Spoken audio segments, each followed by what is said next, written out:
do deputado Aguinaldo Ribeiro, que é o relator da proposta na casa. Segundo ele, a ideia é votar em plenário a primeira fase da reforma, que pretende simplificar a tributação sobre o consumo na primeira semana de julho. E é sobre esse assunto que eu vou conversar agora com o deputado Saulo Viana. Deputado, muito boa tarde ao senhor. Muito obrigado por atender aqui o nosso convite.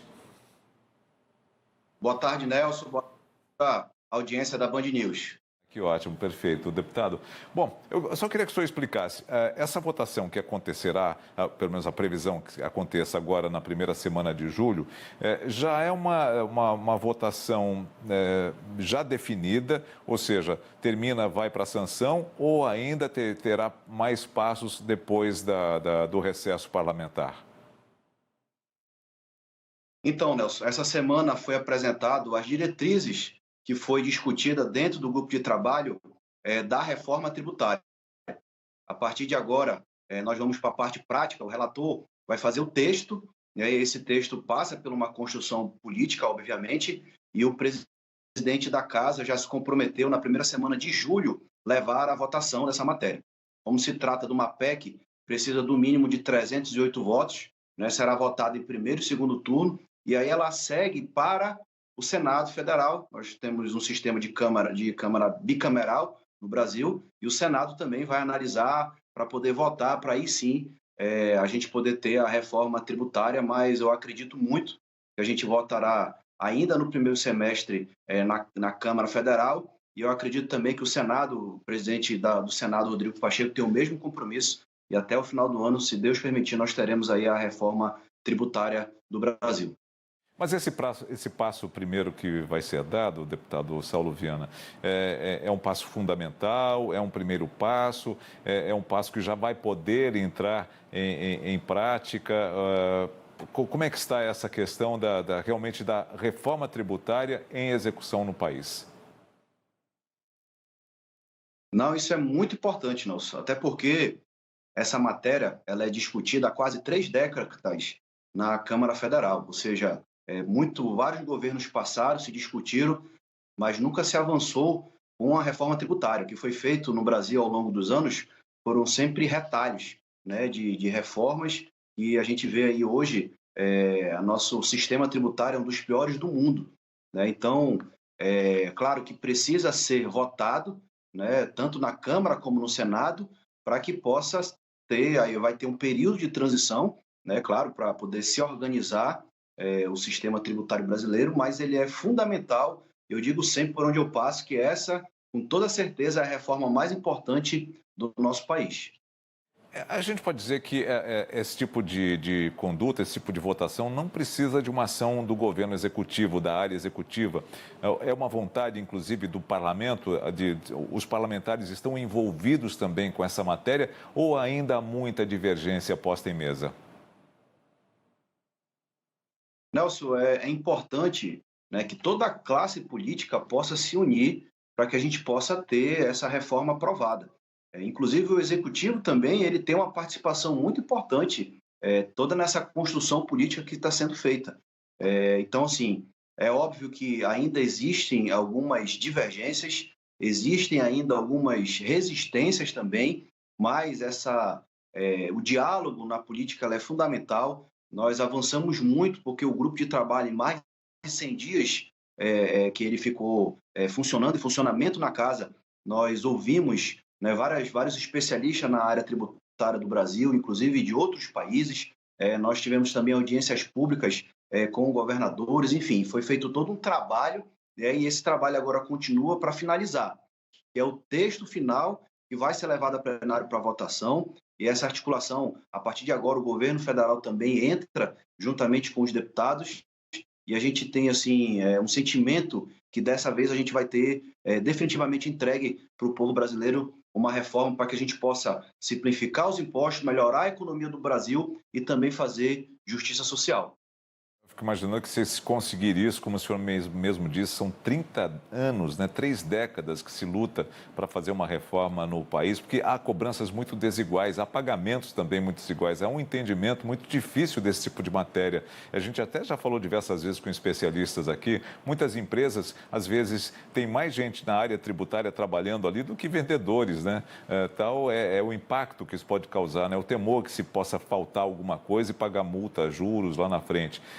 E aí é que havia também uma grande discussão. Eu gostaria que o senhor explicasse para a gente como isso pode ser resolvido. Havia um impasse em relação à cobrança do IVA em determinados setores, entre eles o do agronegócio, né? O que era até uma grita da frente parlamentar do agronegócio. Como está essa situação? Esses grupos, eles vão ser atendidos de alguma forma? Sim, Nelson. O que ficou de consenso e foi apresentado nessa semana como as diretrizes aí da reforma tributária é que nós vamos ter um IVA dual, ou seja, nós vamos ter dois impostos. Um imposto a nível federal e um subnacional, que é o imposto unificado dos estados e municípios. E dentro de algumas diretrizes que foram apresentadas, uma delas que você está citando é uma alíquota diferenciada, né? Isso é uma experiência, inclusive, internacional de outros países que têm há muitos anos já o imposto único de terem alíquotas diferenciadas. E aí a ideia é de ter uma alíquota padrão, uma alíquota reduzida, uma alíquota zerada e também uma alíquota de isenção. Que a diferença de alíquota zerada para isenção é que na zerada gera crédito na cadeia e a de isenção não gera crédito. E aí alguns bens e serviços vão se enquadrar numa alíquota diferenciada. Dentre eles estão relacionados o setor de saúde, o setor de educação, o transporte público coletivo, a aviação de regional e a produção rural, que se enquadra, no caso, o agronegócio, que é um grande produtor, o Brasil é um grande produtor, é um grande exportador, inclusive, e esses setores terão, já estão assegurados, dentro das diretrizes que foram apresentadas, uma alíquota diferenciada. Nessa questão que a gente está colocando, dessas diferenças, há um problema que também já foi levantado, que é a questão de se cobrar na ponta, se cobrar lá no consumo e não na produção, que é o que acontece hoje. ICMS e ISS são cobrados aqui, na produção, na hora que emite a nota fiscal para o transporte e não lá na ponta. E se vai se cobrar agora na ponta, não vai haver um prejuízo para esses estados ou cidades onde há essa cobrança, ou seja, porque haverá uma distribuição por todo o Brasil? Um dos conceitos, Nelson, que inclusive a gente teve a oportunidade de aprender ao longo desses mais de 100 dias, é que para que esse IVA possa atender a expectativa dessa unificação dos impostos, e também isso visa encerrar a guerra fiscal que existe entre os estados, é que o imposto passa a ser cobrado no destino, não mais na origem. Isso é um ponto que gera muita incerteza entre entes federativos, entre os estados e os municípios, né, que têm esse receio dessa perda de receita. Porém, o que foi decidido é que nós vamos ter assegurado pelo governo federal que os estados e municípios possam manter as receitas atuais ao longo da transição. E a questão da reforma, o que a gente tem que ter o entendimento, isso que a gente, dentro do grupo de trabalho, todos nós que participamos, 13 deputados e deputadas que participaram do grupo de trabalho, e a gente, sempre que conversa com prefeitos, com governadores, com setores da economia, a gente tenta mostrar o entendimento de que essa reforma ela é um jogo de ganha-ganha. Se os entes federativos acharem que com a reforma a gente vai sair perdendo, a gente não vai conseguir avançar. A ideia é que, com a simplificação dos impostos, também a gente vai conseguir melhorar o ambiente da economia, vai conseguir fazer com que as empresas possam crescer, assim contratar mais, e a gente vai criar mais emprego, mais renda no Brasil.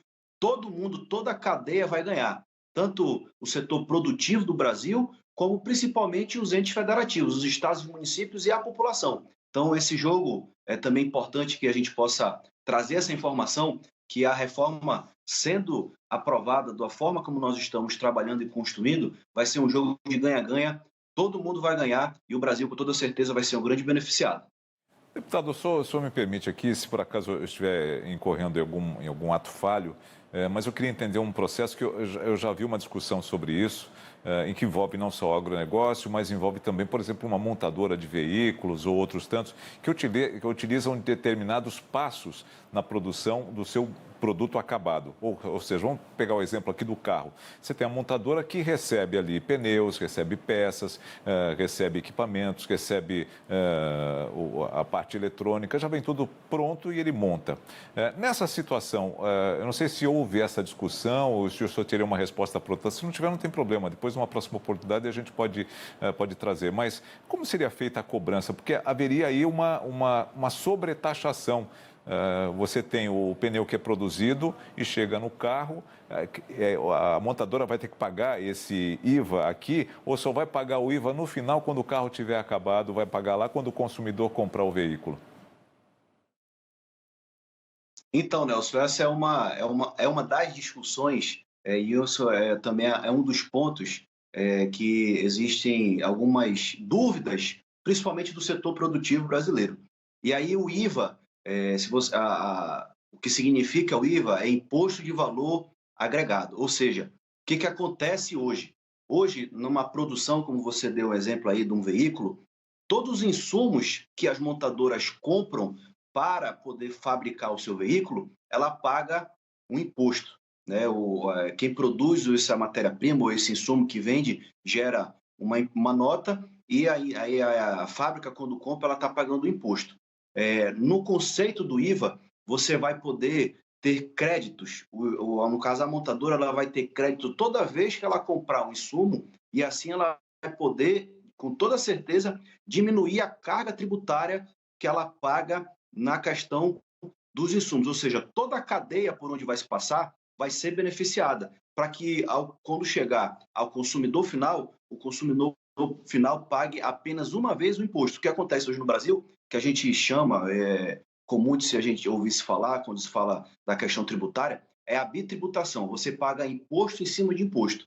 E com o conceito do IVA, que nós estudamos dentro do grupo de trabalho, que está sendo feito o relatório final, e que a gente acredita muito que nós vamos aprovar, a gente vai acabar com essa bitributação, com esse pagamento de imposto em cima de imposto. Por isso que nós vamos melhorar muito o ambiente de negócio do Brasil e por isso que nós temos a plena certeza de que o Brasil vai voltar a crescer, vai crescer muito e todo mundo vai ganhar com a reforma tributária. Olha, se isso realmente funcionar dessa forma, você vai baratear lá na ponta, né? Você vai baratear porque é exatamente isso. O senhor o senhor compra um carro, o senhor paga o valor do ICMS e ISS daquela região, que você vai pagar aqui um percentual em relação à distribuição, enfim, você tem sempre ali uma sobretaxação desses impostos, sobretaxação não, uma retributação desses impostos, vai pagando, né? Oi, senador, oi, deputado. Mais um detalhe, Nelson, que é importante que possa trazer essa informação. Além de melhorar o ambiente de negócio do Brasil, a reforma tributária também ela vai conseguir fazer justiça social, que é justamente isso que você está falando. O que acontece hoje, Nelson?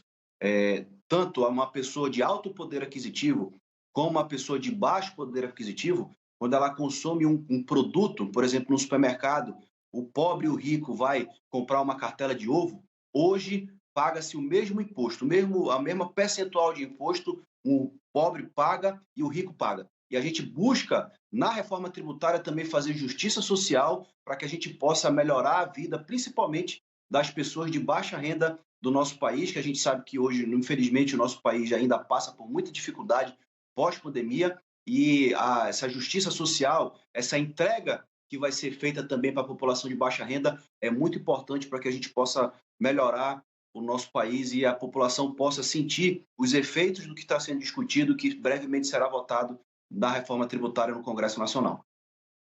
Deputado, eu tinha uma questão só, mas eu tenho duas agora em relação a essa questão que o senhor falou, da questão social.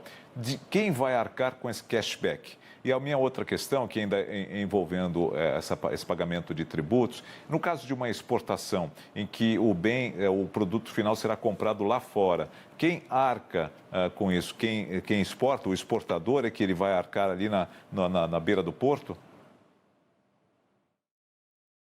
Então, Nelson, essa é uma outra questão para você ver como é complexo o sistema tributário brasileiro atual. O Brasil é o único país que ele não exporta apenas produtos, o Brasil exporta também imposto, porque todo esse produto, né, os produtos exportados no Brasil hoje, eles levam junto com ele uma carga tributária, e isso faz com que o Brasil, em vários setores, a gente perca a nossa competitividade da gente poder competir com produtos produzidos em outros países, porque, óbvio, tem uma carga tributária muito menor e assim a gente sofre muito com isso no Brasil. Então, também esse é um ponto que o IVA vai resolver no Brasil, que é de a gente não ter, no momento, quem exporta, por exemplo, né, produtos que são fabricados no Brasil, ou até mesmo o que a gente exporta como commodity, no Brasil, ela não saia tributada para que a gente não exporte apenas produtos, mas também a gente exporte impostos, que é o que infelizmente acontece aqui no nosso país. E referente à questão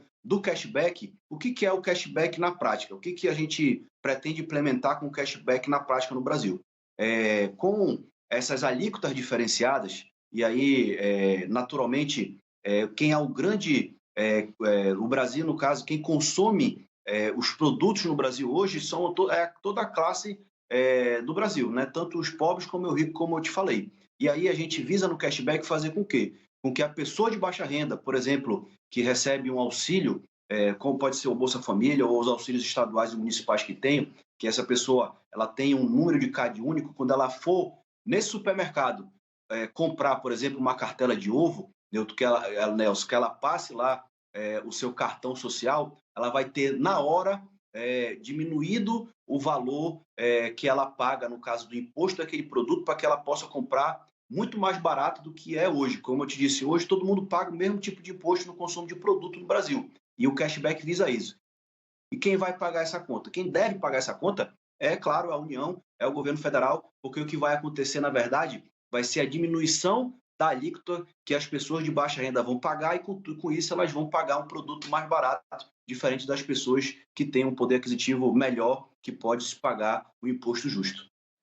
Deputado Saulo Viana, muito obrigado. Acho que foi esclarecedora a entrevista, os pontos que o senhor trouxe aqui. Eu acho que deram uma abertura aqui no entendimento. Vamos torcer então para que isso seja o mais rápido possível. O Brasil precisa ser cada vez mais competitivo e as pessoas precisam pagar aquilo que podem pagar e não aquilo que necessariamente as empresas querem que se pague por elas e até os governos municipal, estadual, municipais, estaduais e federal. Muito obrigado, viu?